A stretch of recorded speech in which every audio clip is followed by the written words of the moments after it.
Bismillahirrahmanirrahim. Assalamualaikum warahmatullahi wabarakatuh. Selamat sore teman-teman semuanya.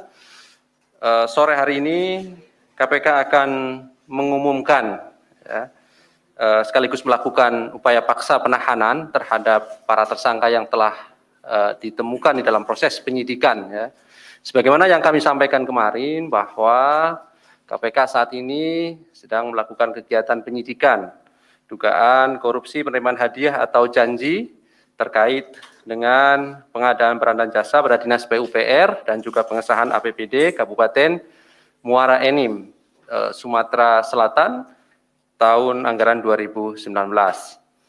Sore hari ini setelah kami memanggil dan melakukan pemeriksaan, maka kami akan umumkan perkembangan dari kegiatan penyidikan dimaksud. Sore hari ini hadir pimpinan Pak Alek dan juga Deputi Penindakan Pak Karyoto.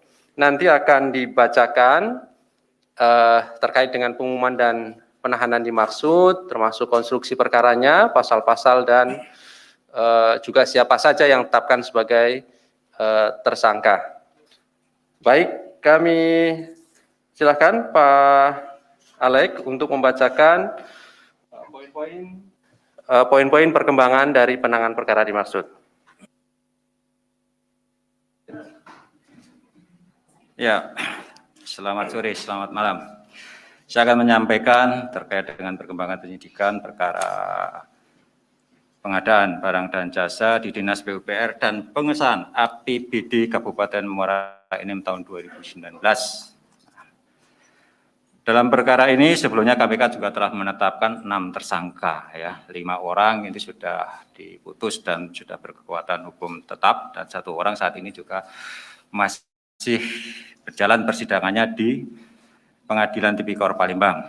Nah, setelah dilakukan pengumpulan informasi dan data yang kemudian ditemukan adanya bukti permulaan yang cukup dan adanya berbagai fakta hukum selama proses persidangan dalam perkara awal dengan terdakwa AY dan kawan-kawan, KPK melakukan penyelidikan dan meningkatkan status perkara ini ke tahap penyidikan pada bulan September 2021 dengan mengumumkan tersangka sebagai berikut.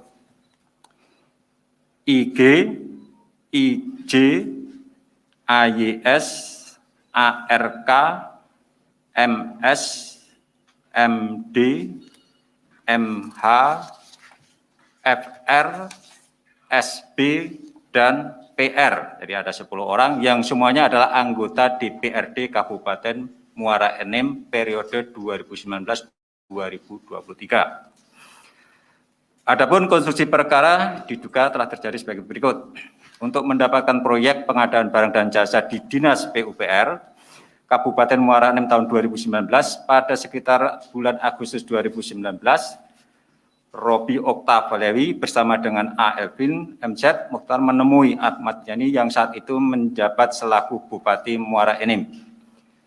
Dalam pertemuan tersebut, Ahmad Yani menyampaikan agar berkoordinasi langsung dengan A. Elvin MZ Mokhtar dan nantinya ada pemberian komitmen fee sebesar 10% dari nilai net proyek untuk para pihak yang ada di Pemkab Muara Enim dan para anggota DPRD Muara Enim periode 2014-2019. Pembagian proyek dan penentuan para pemenang proyek pada Dinas PUPR Kabupaten Muara Enim diduga dilakukan oleh Elvin MZ Mokhtar dan Ramlan Suryadi sebagaimana perintah dari Ahmad Yani.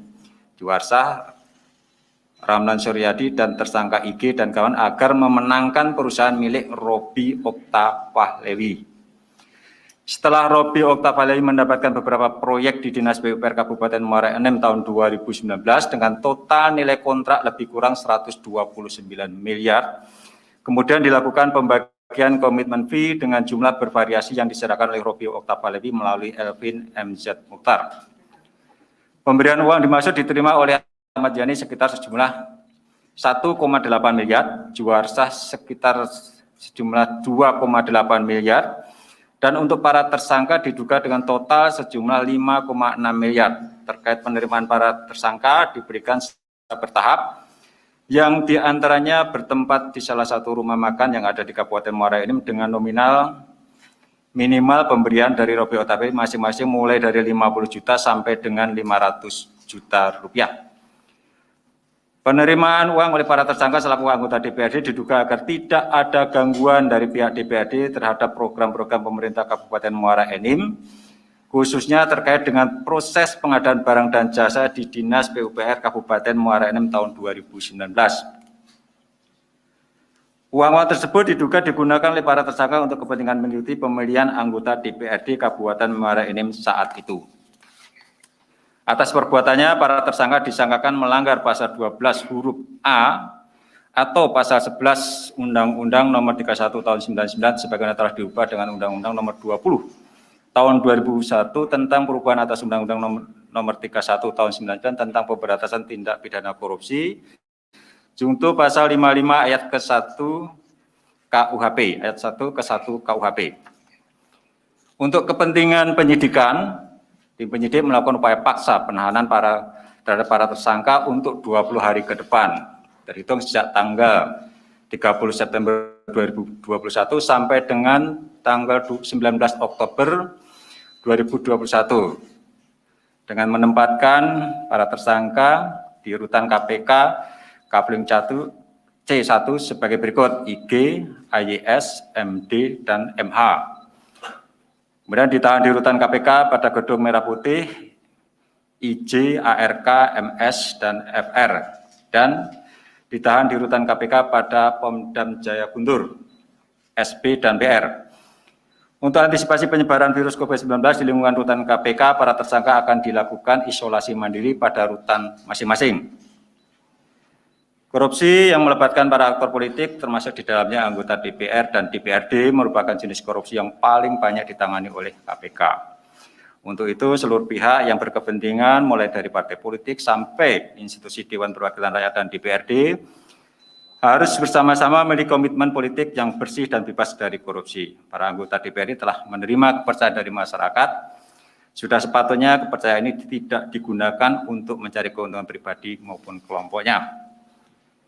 Demikian saya sampaikan. Terima kasih.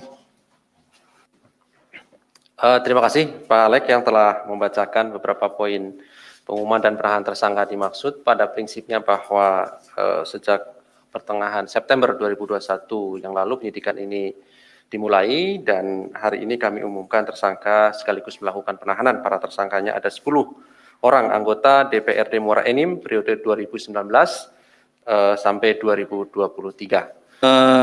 Dari nama saya tidak ingat, tapi memang ada beberapa. Saya tidak mengatakan statusnya dia apa. Pada saat itu masih jauh sebelum penetapan yang ini. Jadi statusnya juga belum ada tersangka yang lain. Masalah tersangka yang lain nanti setelah kita mendapatkan alat-alat bukti yang cukup, pasti akan kita naikkan. Ya. Prinsipnya kita memenuhi keadilan pada masyarakat. Apapun ceritanya, bagaimanapun kalau dia mengembalikan dan lain-lain, itu kan ada aturannya. Apakah dia JC atau whistleblower dan lain-lain, itu nanti kita akan mengukur sampai sejauh mana kontribusi dari para pihak yang belum kita tetapkan. Mungkin itu, terima kasih.